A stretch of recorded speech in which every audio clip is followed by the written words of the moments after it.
What if the sweet old lady next door was hiding a body count? What if the grandmother who baked pies, tended to her rose garden, and exchanged warm smiles with her neighbors, was secretly plotting her next murder? She had a charming laugh, a disarming presence, a soft, grandmotherly demeanor that made people feel safe. But beneath that warm exterior, something else lay waiting. She didn't use a gun. She didn't wield a knife. Her weapon of choice: arsenic, served in a home-cooked meal or a comforting cup of coffee. And when her victims suffered, when their bodies weakened and convulsed in agony, when the life drained from their eyes, she never panicked. She never cried. Instead, she giggled. They called her the Giggling Grandma. For over 3 decades, Nanny Doss poisoned the people closest to her, 4 husbands, 2 children, her own mother, a sister, her mother-in-law, and even her own grandson. One by one, they fell ill. Doctors were baffled. Friends and family mourned. And Nanny? She played the grieving widow, the devastated mother, the heartbroken daughter. But behind closed doors, she was already planning her next victim. It was a perfect crime. Until it wasn't. In October 1954, when yet another husband of hers was found dead in their Tulsa, Oklahoma home, authorities finally began to piece together the horrifying truth. And when she was confronted, she didn't cry, she didn't beg, she didn't deny a thing.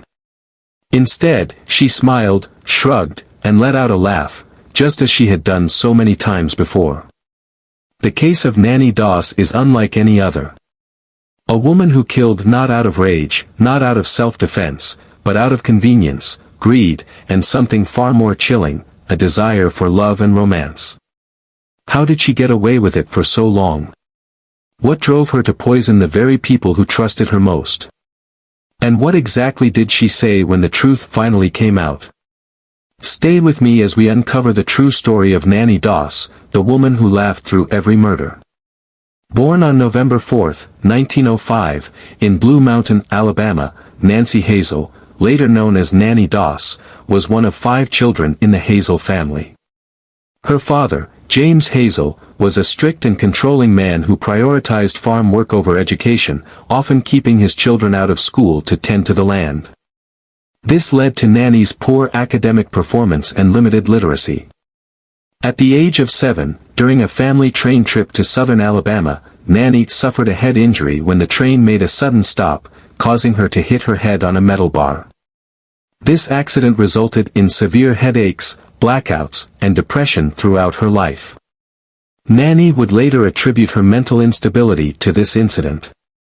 Growing up in a restrictive environment, Nanny found escape in her mother's romance magazines, particularly drawn to the Lonely Hearts columns.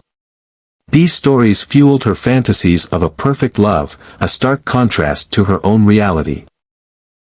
Her father's prohibitions against makeup, attractive clothing, and social events only intensified her yearning for romance.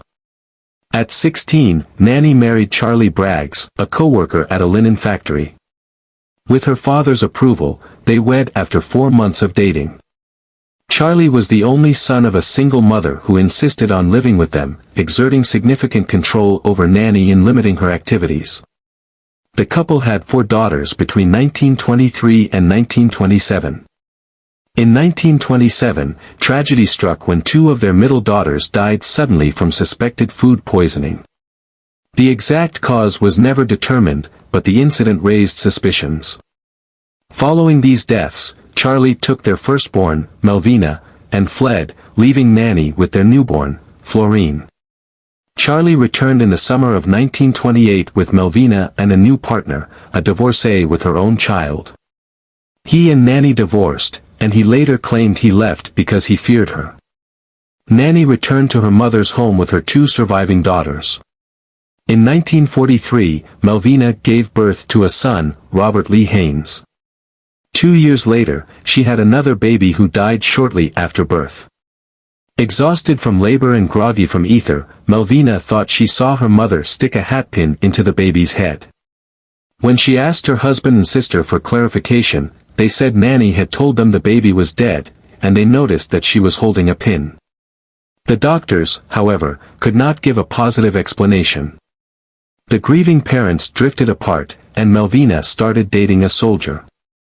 Nanny disapproved of him, and while Melvina was visiting her father after a particularly nasty fight with her mother, her son Robert died mysteriously under Nanny's care on July 7, 1945. The death was diagnosed as asphyxia from unknown causes, and 2 months later Nanny collected the $500 life insurance she had taken out on Robert. In 1945, after a night of heavy drinking, Frank Harrelson raped Nanny. The next day, she found his hidden jar of corn whiskey and topped it off with rat poison. Frank died a painful death that evening. Nanny met Arlie Lanning through a Lonely Hearts column while traveling in Lexington, North Carolina.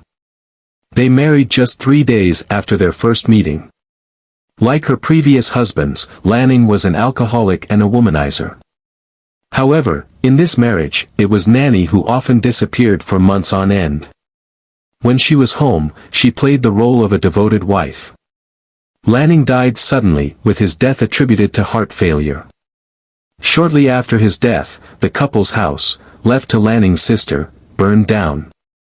Nanny collected the insurance money and moved in with her bedridden sister, Dovey, who died soon after Nanny's arrival. Seeking companionship, Nanny joined the Diamond Circle Club, a dating service, where she met Richard L. Morton of Jamestown, North Carolina. They married in 1952 in Emporia, Kansas. Morton was not an alcoholic, but he was unfaithful. Before poisoning Morton, Nanny poisoned her own mother, Louisa, in January 1953 when she came to live with them. Morton died 3 months later, on May 19, 1953. By this point, Nanny's murderous spree extended beyond her husband's. Her victims included her own mother, Louisa, her sister, Dovey, her grandson, Robert, and her mother-in-law, Lanning's mother, all of whom died under suspicious circumstances. In June 1953, Nanny married Samuel Doss of Tulsa, Oklahoma. Samuel was a Nazarene minister who had lost his family to a tornado in Carroll County, Arkansas. He disapproved of the romance novels and stories that Nanny adored. In September 1953, Samuel was hospitalized with flu-like symptoms and diagnosed with a severe digestive tract infection that he was treated and released on October 5. Samuel died on October 12, 1953. Nanny killed him that evening in her rush to collect the 2 life insurance policies she had taken out on him. Samuel's sudden death raised suspicions. His doctor, alarmed by the rapid decline after a recent hospital discharge, ordered an autopsy. The autopsy revealed a massive amount of arsenic in Samuel's system. This discovery led to Nanny's arrest. Following the suspicious death of her 5th husband, Samuel Doss, in October 1954, an autopsy revealed lethal amounts of arsenic in his system. When confronted by police with this evidence, Nanny Doss responded not with denial or remorse, but with a giggle, a chilling reaction that would earn her the moniker, the Giggling Granny. During questioning, Nanny confessed to the murders of 4 of her husbands, her mother, her sister Dovey, her grandson Robert, and her mother-in-law, Arlie Lanning's mother. She recounted the details of each poisoning with unsettling nonchalance, often laughing as she described the fatal events. Her demeanor suggested a deep-seated detachment from the gravity of her actions. When asked about her motive, Nanny stated, "I was just looking for the real romance of life." This horrifying rationale revealed a twisted pursuit of an idealized love, leading her to eliminate anyone who stood in the way of her romantic fantasies. On May 17, 1955, Nanny Doss pleaded guilty to the murder of Samuel Doss. Due to prevailing societal norms regarding the execution of women, the state did not pursue the death penalty. Consequently, she was sentenced to life imprisonment. Despite her confessions, Nanny was never formally charged with the other deaths. Incarcerated at the Oklahoma State Penitentiary, Nanny maintained her cheerful demeanor, often joking with staff and fellow inmates. She continued to exhibit the same unsettling lightheartedness that had characterized her confessions. Her life behind bars was marked by a lack of apparent remorse or reflection on her crimes. In 1965, Nanny Doss died from leukemia in the hospital ward of the penitentiary. At the age of 7, Nanny Doss experienced a traumatic head injury during a train accident, leading to severe headaches, blackouts, and depression throughout her life. Some experts suggest that such trauma could impair areas of the brain responsible for impulse control and empathy, potentially contributing to violent behaviors. While not all individuals with similar injuries become violent, in Doss's case, this trauma might have been a factor in her later actions. Criminologists have debated whether Doss exhibited traits of psychopathy or sociopathy. Psychopathy is characterized by a lack of empathy, superficial charm, and manipulativeness, often considered innate. Sociopathy, on the other hand, is viewed as resulting from environmental factors, such as childhood trauma, leading to impulsive and erratic behaviors. Doss's abusive upbringing and her methodical approach to murder suggest a complex interplay of both psychopathic and sociopathic traits. Historically, female serial killers are rare, and their methods often differ from their male counterparts, typically favoring less overtly violent means like poisoning. This deviation from expected gender norms can lead to harsher societal judgment, as they are seen as violating both legal and gender expectations, a concept known as double deviance. However, in Doss's case, despite her multiple confessions, the state did not pursue the death penalty, possibly due to prevailing societal views on executing women at the time. Studies have shown that women often receive more lenient sentences than men for similar crimes, influenced by perceptions of women as primary caregivers or less culpable offenders. However, when women commit crimes that starkly violate traditional gender roles, such as serial murder, they may face harsher judgments. In Doss's case, while she was sentenced to life imprisonment, the decision not to seek the death penalty reflects the complex interplay of gender perceptions in the criminal justice system. As we reach the end of this story, one question remains: why? What truly drove Nanny Doss to kill? Was it her strict and abusive upbringing? The head injury that may have altered her brain function? Or was she simply born with a darkness inside her, a killer hidden beneath the mask of a smiling grandmother?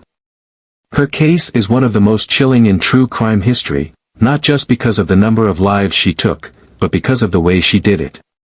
A quiet, methodical killer.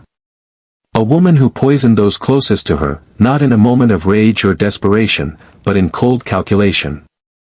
She didn't kill for pleasure in the way we often hear about with male serial killers. There was no bloodlust. No violent outbursts. No stalking of victims or elaborate disposal of bodies. Instead, she used trust as her weapon. Love was her lure. And when she was caught, she didn't panic. She didn't beg for mercy. She laughed. This case forces us to confront an uncomfortable truth: evil doesn't always come in the form we expect. Sometimes, it wears a floral dress, bakes pies, and smiles sweetly at the neighbors. So now, I turn the question over to you. Was Nanny Doss born evil, or was she shaped by her past? Leave your thoughts in the comments below. I'll be reading every single one. And if this case sent chills down your spine, wait until you hear about the next one. Because if you think this story was disturbing, what I'm about to tell you next will shock you even more. Hit subscribe and turn on notifications, because you won't want to miss what's coming next. Coming up next, a case so twisted, so haunting, it will stay with you long after the video ends. Don't go anywhere. The truth is only getting darker.